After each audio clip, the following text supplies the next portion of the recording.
Hi, this is David Reepstein from S3 Living, Strategic Senior Solutions, and you are tuned into episode 6 of Senior Living Explained.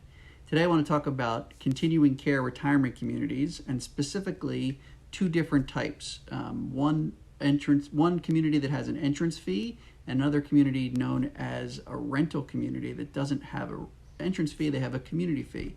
Significantly different, two significantly different types of vehicles. We've talked about this topic briefly in other Senior Living Explained videos, but today we'll dive into really four big differences between the CCRC that has an entrance fee and the CCRC that is known as a rental community. And they say, and really rental really implies that there's no entrance fee.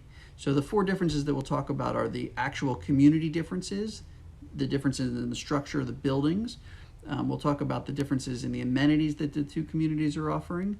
We'll talk about the continuum of care that is offered at an entrance fee versus a rental community.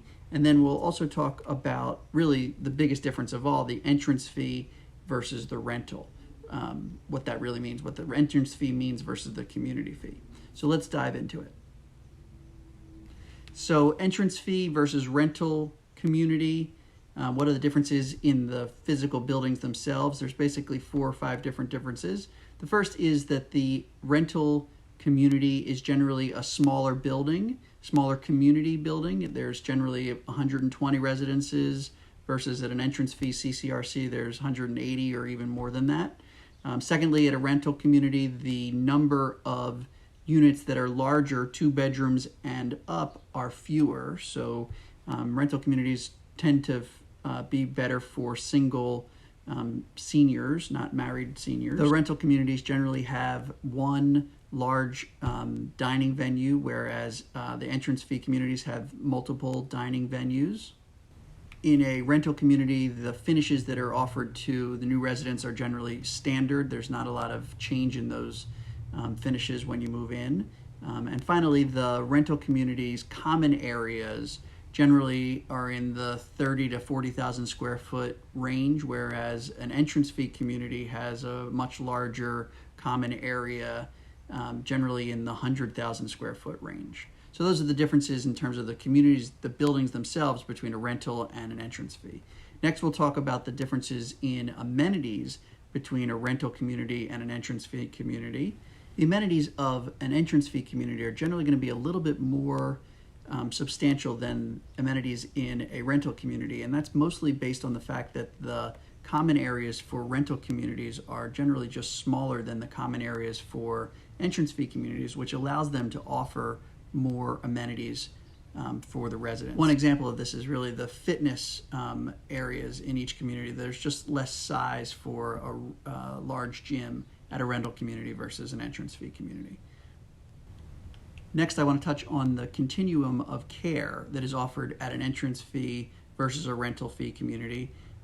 And generally speaking, an entrance fee community is going to be governed by a Department of Insurance, either through the state of New Jersey or Pennsylvania or Delaware. And an entrance fee community is going to, by contract, allow you to have higher levels of care if you are able to afford that care, depending on how the contract is structured. But in a rental community, the higher levels of care are actually not guaranteed by the community. The community will make everything that they can to make the higher levels of care available, but they're actually not going to be required to provide higher levels of care under the contract that they provide in a rental community, which is not quite the same as an entrance fee community. Lastly, I want to talk about the biggest difference between these two communities. One is obviously in the name, the entrance fee, and the other is a rental community, which has a community fee. In a continuing care retirement community, a CCRC that has an entrance fee, that entrance fee is generally going to be based on square footage of the unit that you move into, and the entrance fee can be anywhere from small 6 figures to high 6 figures, depending on how many amenities the community has or how big the unit is. In a rental community, there's a small community fee, generally in the $5,000 to $10,000 range, and sometimes less than that, that is known as a community fee that the future resident pays when they move in. So there's much less of a barrier to entry to moving into a rental community than an entrance fee community. An entrance fee community, most of our clients are looking to sell their house in conjunction with the move so that they can use the proceeds of the sale of their home to pay for the entrance fee. In a rental community, our clients are not in that situation. They can move into a rental community before they sell their house and not be bothered with that hassle as part of the entrance to the CCRC. So there you have it for this week. We talked about the differences between an entrance fee in a rental community in the CCRC world.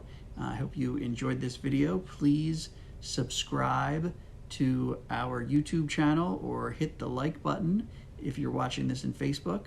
I greatly appreciate your time, and I'll see you next week on Senior Living Explained.